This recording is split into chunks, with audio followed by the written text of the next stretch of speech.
can you kind of talk about some of the things in the world today that people have tried or start doing in the best intention that then somehow magically on a dime just start turning against you? In the field of eating disorders, there's a lot of discussion of how it's a part of retraining people around what the diet culture is like in our society. And so it's so prominent that we don't even think of it as abnormal or of it being potentially pathological. But the amount that we're inundated with messages about trying to lose weight or trying to get to a certain body type or body size is really not something that we saw, 100 years ago. It shouldn't be the norm, but it is in our society right now. Hello and welcome to this week's episode of The Dude Therapist. We have Dr. Brad Smith on.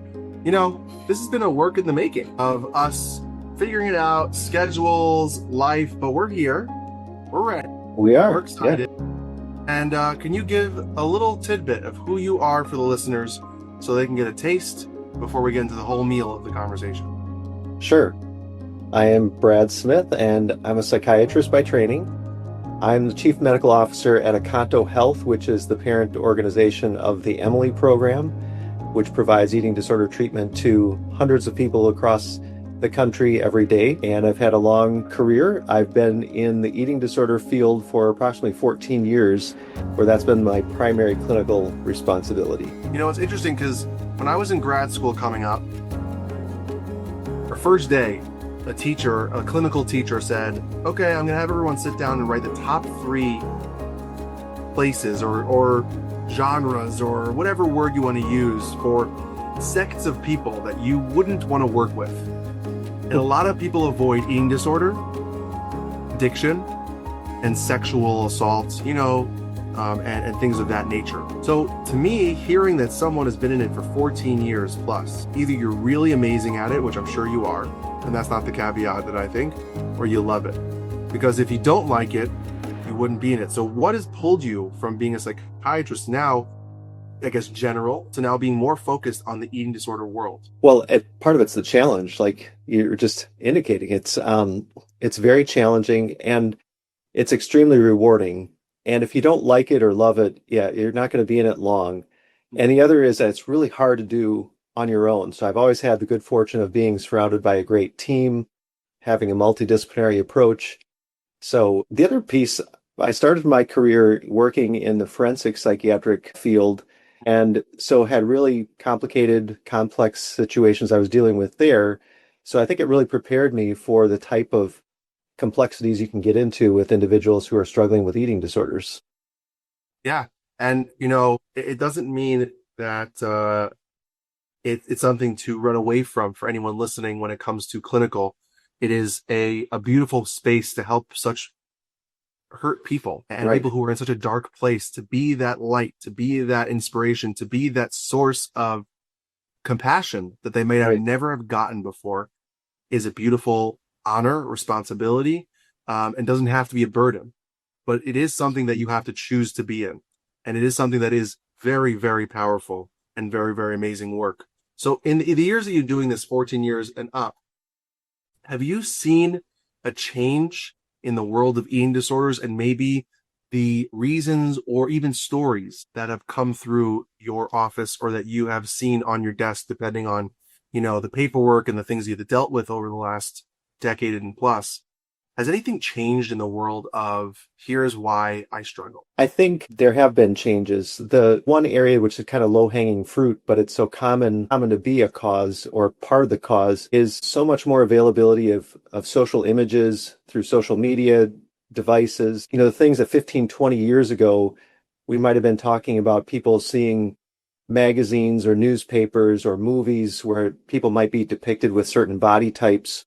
But now it's 24/7. People have the devices in their hands that you can't get away from it, the type of idealization of certain body types. So that social influence is definitely a big change in the field. I think there's a lot more understanding that there's not one type of person who has an eating disorder. There's been a lot more understanding of how it can affect anybody, regardless of color of skin, ethnicity, religion, and even body size or body type, that anyone can have an eating disorder. You know, it's interesting when, again, back to my grad school days about, I don't know, 12 years ago. It's been a long time, long Yeah. enough. I don't remember the date. And I had a colleague of mine in my class who was a supermodel. I don't really know the difference between a model and supermodel, but she was a supermodel. She told us in like, my name is and the description of herself. And I said to her, I said, what are you doing here?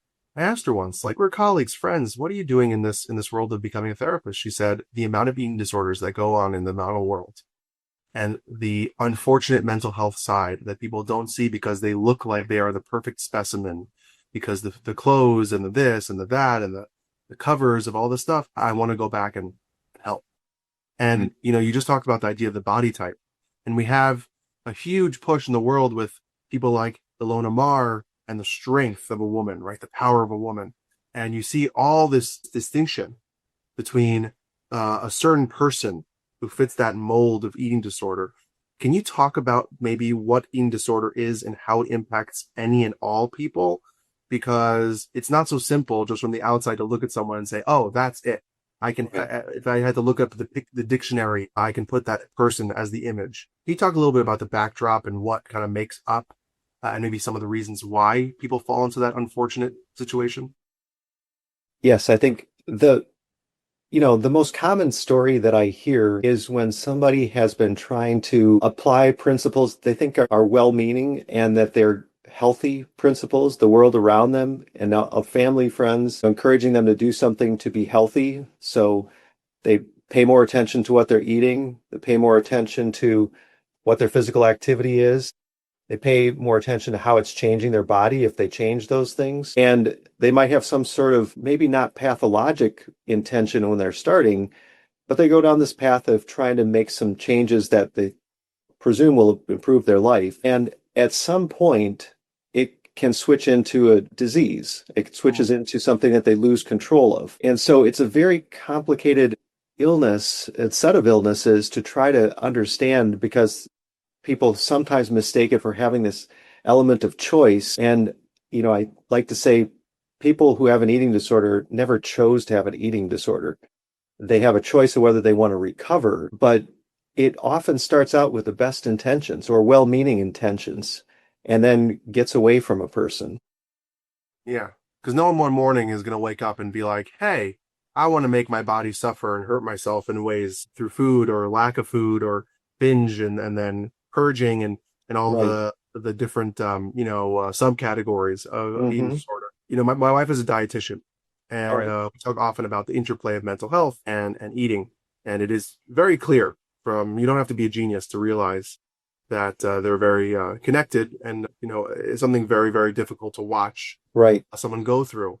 And in the world today, you made a really beautiful point that I don't think about enough, but it's so obvious when you say it out loud how much social media, specifically in women, and the comparison narrative of what it's supposed to look like.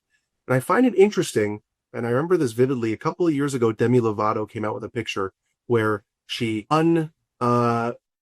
what's it called when you do all the special photos? She Photoshop. unphotoshopped Yeah. her picture and was a normal person, not the perfect body, a human, great, beautiful body of just being a person. And people exploded like, oh my gosh, you're so special and vulnerable. You're so amazing. And yes, it takes a lot to do that, but we do that every day as human beings. We post pictures or show ourselves in our truest self. People are so afraid. And it's such a sad reality that we have of comparison. So how is your role with everything that you do? How do you help someone break that narrative that is normal, the Photoshop is normal, and the unphotoshop is weird or not natural? Right. Right.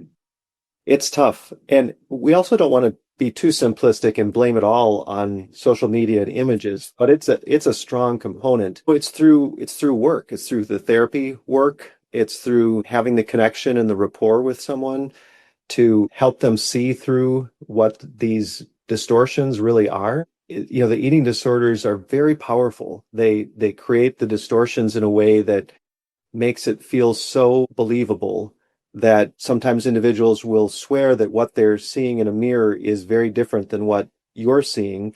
And there have been some some studies to try to look at that too, even in terms of what the brain is seeing compared to somebody who doesn't have an eating disorder. It's just very powerful. And it takes oftentimes long-term therapy to try to relearn how to interpret those images in the media and how to reframe how you think about it. Yeah. And, to me, when I think of eating disorders and body dysmorphia and that looking in the mirror and seeing something, it's like that Right. place at the circus or the fair, right? Where you go to the weird mirror Mm-hmm. room, right? Shorter, taller, bigger, smaller, longer, whatever it might be. And Right. it is a distortion to reality. But when you're in it and you're trapped by all the mirrors, it's very hard to tell where you begin and it ends and where it ends and you begin, or vice versa, right? Yeah. It's so hard to have that distinction. And I know there's this psychological test they do a long time ago, years ago, where they put a fake hand next to the mirror and the person sees their hand, but the fake hand, and they take a hammer and they smack it on the fake hand and they get scared thinking it's their hand because your brain Mm-hmm. tricks itself to thinking, oh, my hand just got smacked with a hammer, when in reality, it's just the mirror. And so the work is so interesting because it has to come with compassion and kindness to the person's struggle, but also a very strict, regimented reality check. How do you balance the two? Because if I'm trying to give someone a little how to do and to talk to about reality, but I also need to be kind to the fact that their vision is distorted or their Right. mindset is skewed. How do you, where's the line? Well, it is a balancing act, and so it's through that relationship and through the kindness and the connection that I see people being willing to take those steps of challenging those thoughts and challenging the images. That relationship is so key, though, for them to take those steps. We also keep in mind, too, that individuals can be at very unusual medical circumstances when they're in the midst of these disorders.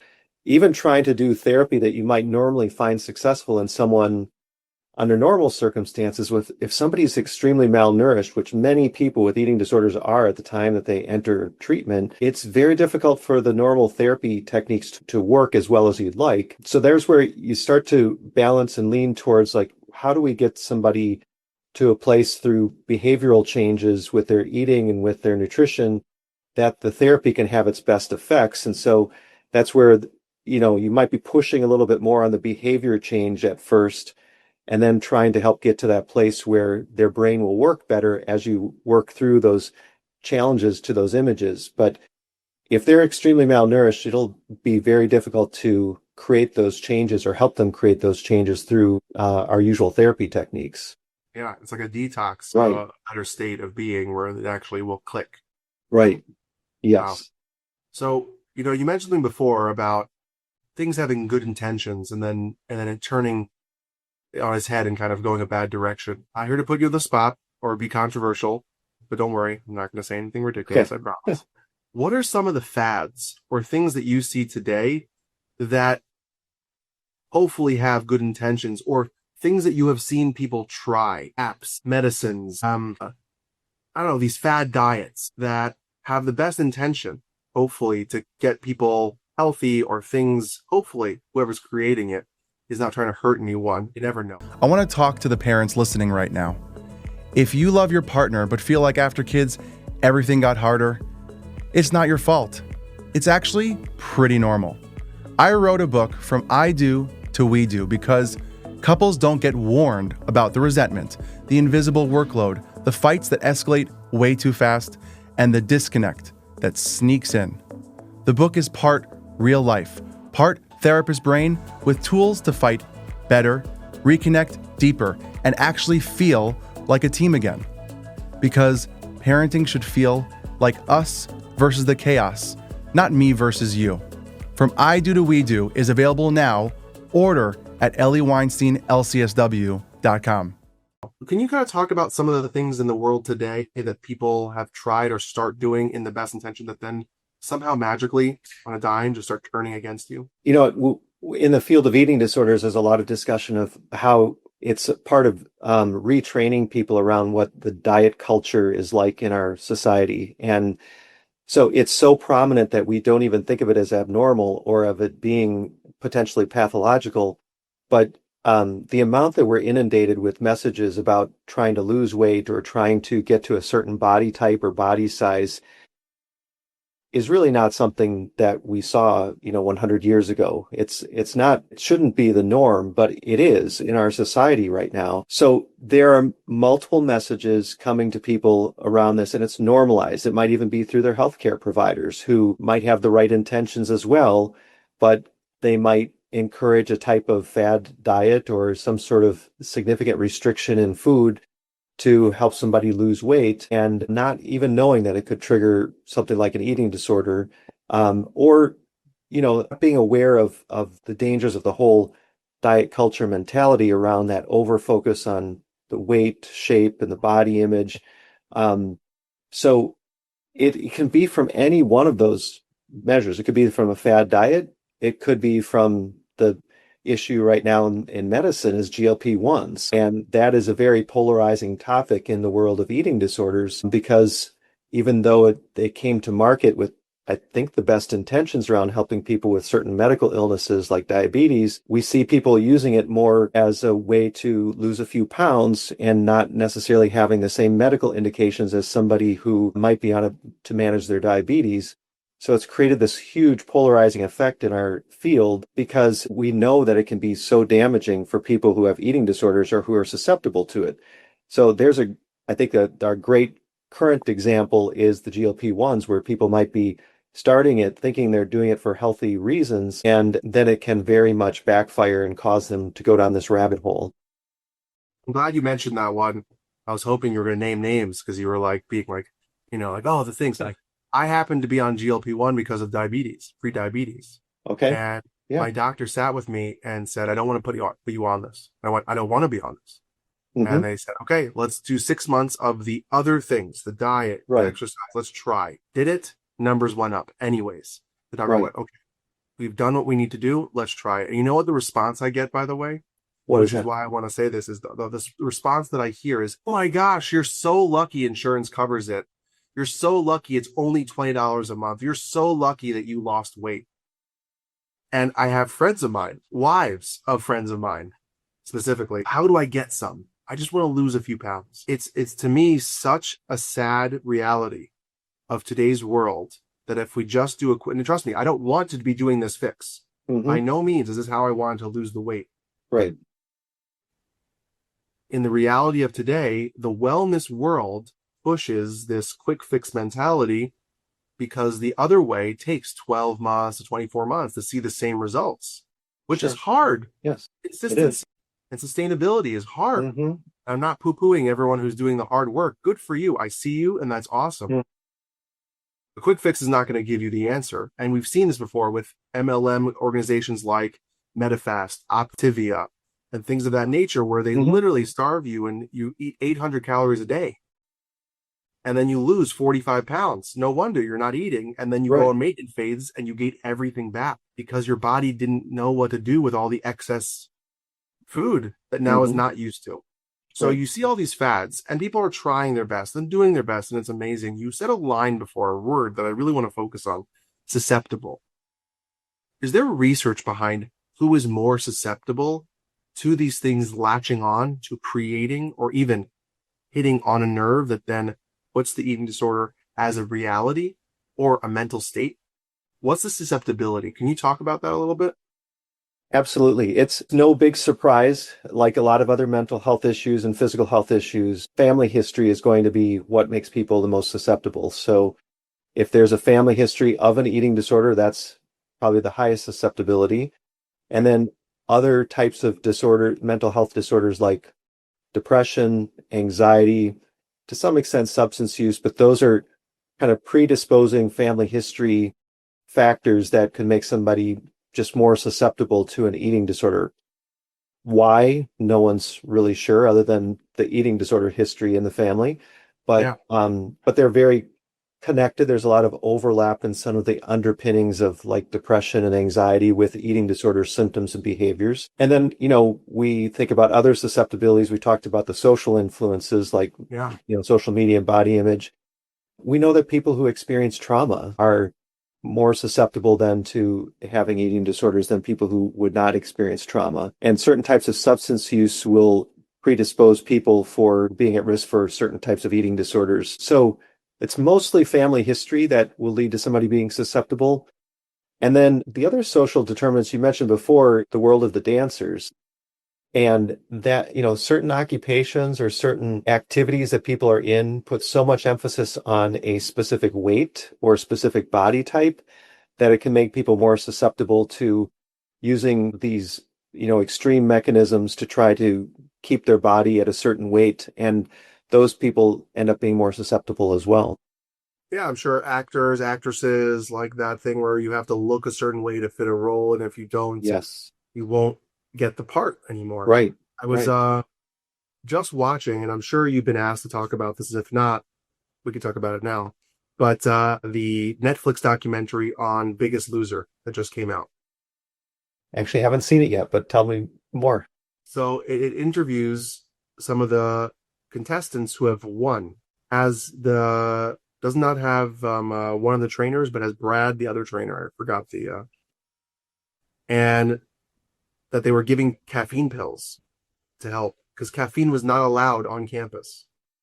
Pills were, whatever. And it's just talking about how one of them said that he was an actor. And when he was younger and it was in commercials and all these things, it was in the Pepsi commercial and this commercial, that commercial. And then he started gaining weight. And he said he waited out of roles. Right. Because he just didn't look the part. We don't need a fat guy, is what he said. So he just said, well, if I'm not an actor anymore and I'm already gone, I might as well just be gone from the acting world, and went full on. I think he ended up being like 380 or 400 pounds, was on Biggest Loser, and lost an astronomical amount of weight. And then it goes, clearly it didn't work. And he finally shows him today, and he's at that same weight again. Yes. Because those things, first of all, it was a freaking TV show. Like, it was a production. So let's be real with that. It wasn't to actually be elf longevity, right, but to get a good watch and get a good view. But these things, these fads, don't have a lot of longevity. So how do you help someone who's been quick fixing all their life with, all the different things that eating disorders bring out in human beings? How do you help them teach maintenance and kindness and the process of longevity and consistency versus what they've been doing maybe for however long it has been, short or long, but the intensity of, I got to do this now and lose the weight and do this and do that. How do you retrain someone or help someone see the healthier side of life versus the pressured side of weight loss and the pressures? It's a journey. Some people are ready to embrace that change, and in philosophy, the change in perspective. Some people, it takes a long time to get there. And I think one of the first steps is trying to identify, have those methods led to an eating disorder? In some cases they have, in some cases maybe they haven't, but they've still created a problem for the individual. Most of the time when people are coming to me or to my colleagues in an eating disorder center, it's been part of their path to be someone with an eating disorder. And there we have really good treatment interventions. So if those fads and that yo-yoing, if that has ended up causing or being a part of, a known eating disorder, then we have very good treatment interventions.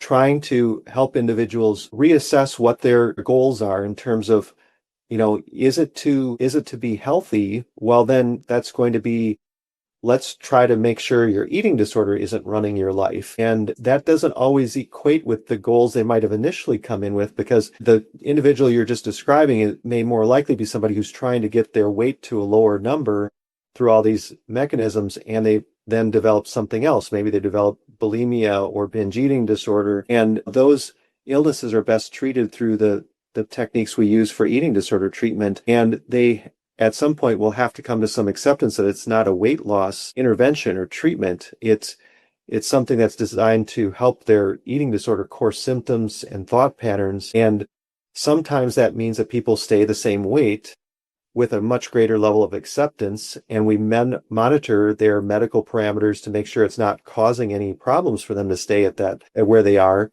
And some people may lose weight, but it's not because a program or the intervention is intended to have them lose weight. It's because if they've managed to normalize their eating patterns and not have eating disorder behaviors, their weight may drift to a different place than where it is right now. Yeah. I love that line. You might stay at the same weight, but now you have a healthy mindset about the reality. Yes. I think that's a very powerful and a thing people need to embrace. And I know that, and we'll get into the amazing clinic and the things that you do, from not just pick your brain about eating disorders, but get to give you an opportunity to talk about all the, being the chief medical officer and all the amazing things that you do with Accanto. Last, like, more clinical question or theoretical conversation, when it comes to the difference now of disordered eating, right? So we have eating disorders, and then we have the things that are skewed ways or relationship with food. Right. I think the majority of human beings on this planet have some semblance of disordered eating, whether it's, how we look at desserts or how we look at our plate and we have to finish our whole plate till we get dessert, or, I have to earn the food or I have to earn the calories. Even for some people, calorie counting for some is the best thing to keep a healthy lifestyle, very healthy. And for some, it is an obsession, right? Weighing foods could be very good to just understand how much food you're actually putting in your body and what works for your body with a doctor and dietitian and healthy way of doing it. And for others, it is a destructive process. Disordered eating, I think, is something that pains a lot more people than eating disorders. Am I wrong with that, or statistically?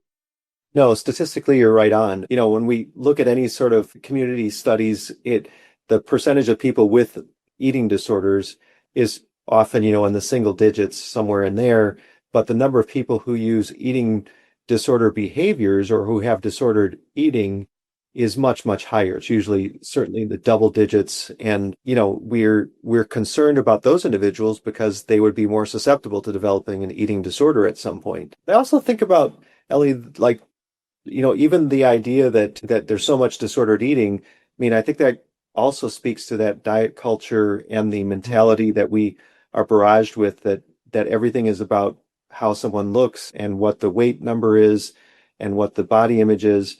So those things just factor into how much we hear about it, how much we're surrounded by it in not just our media, but from friends, family, acquaintances, and it's just part of our society. So again, a lot of treatment for eating disorders involves trying to relearn what it would be like to see food as energy for your body and something that can be enjoyed versus just demonizing it and thinking that it's something that you have to control very rigidly. Yeah. And, as someone who has yo-yoed with their weight due to Crohn's and now GLP-1 and different things, getting the response, wow, you look so good, means in my head, so I looked terrible before, right?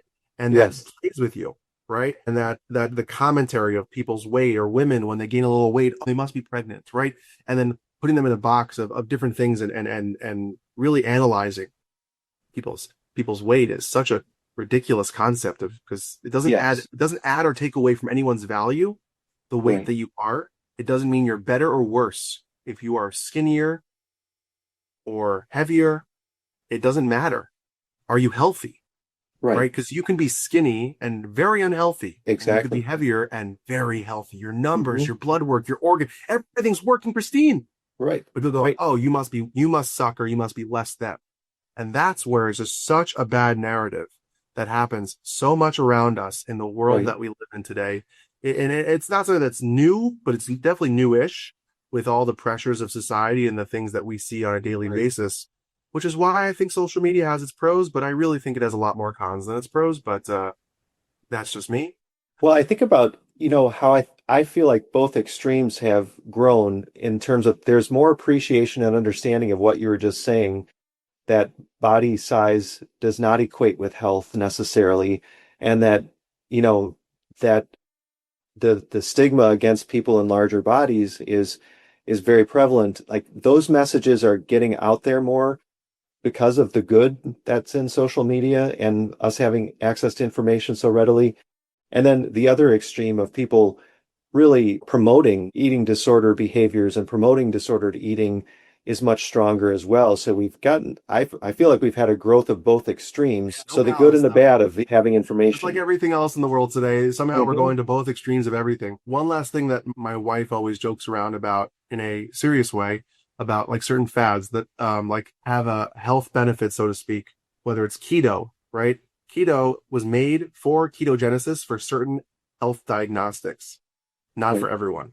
And she Mhm. goes, it's just ridiculous to see that everyone's like, I'm on keto. You don't need to be Right. on keto. You don't need that, thank God. Or intermittent fasting. She Right. says anything with the word fasting in it is not healthy. You should not Right. be fasting. You should be eating well, balanced, full, Mhm. healthy. Anything with I'm going to starve myself for many hours till I have the perfect window and jam every calorie I possibly can think of in 5 or 6 hours should not be a thing that is wellness and actual wellness and health. And before we get into Accanto, I want to give a shout out to Christy Harrison, who has two unbelievable books. She's a dietitian of Anti-Diet and The Wellness Trap. Are her two books that really break down some of these more from a dietitian's perspective of the anti-diet. That sometimes is it not a diet, it's a lifestyle, and how we can embrace that. And The Wellness Trap. Terminologies and words for you as a consumer, you as a person, whoever's listening, to pick up on the things on social media, to pick up on the things out there, to pick up on the messages you're seeing and the wording they're using as, oh, they're not truly health and wellness. They're a multi-billion-dollar company and organization and movement to try to use you as the product. So be careful. This is not a conspiracy theory. This is a reality that there are certain things that are really not healthy that are being pushed down your throat as health when actually they have no health, no wellness, or are harmful and hurtful. So just be careful, be cognizant, talk to people you trust and doctors. So now that we're talking to Dr. Brad Smith, can you give a little bit background of Accanto and the Emily project, and anything else that is going on? And also, I think it's also called the Gather Behavioral Health. Can you talk a little bit about what's been going on in your end and what you're doing? In our field, what we see is a lot of great services in treatment centers and programs, and a lot of great treatment in terms of outpatient services in pockets. But there's often a very difficult time finding outpatient services for individuals who are leaving higher levels of care. And that's one of the big areas of need in our field. So that's one of the areas we're really focused on moving in to this next year. That's unbelievable because I think the more people have access to the amazing work that you're doing at Accanto, the better. So to wrap up and really, what would be something you'd want someone to hear about the work that you are doing at Accanto, and maybe if they can take something home into their house about eating disorders and the journey and challenge that they might be facing? Thanks. I think what I always try to end with is that while we have a lot of enthusiasm about the treatment and the success individuals can have with their treatment, eating disorders are very serious illnesses, and the mortality rate for people with eating disorders is second only to substance use issues when it comes to mental health type illnesses.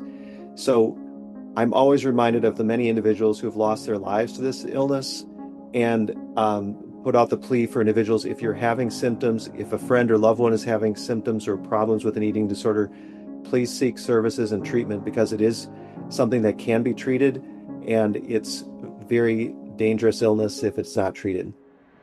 Well, thank you so much for being on the show.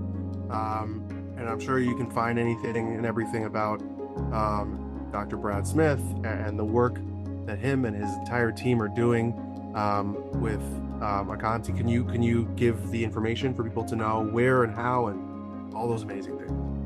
Certainly check out the website for either Accanto Health or the Emily program, and either of those would give you the information that you need to get in contact with us. That's amazing. Well, thank you so much for all the hard work that you're doing. All right. Thank you very much, Ellie.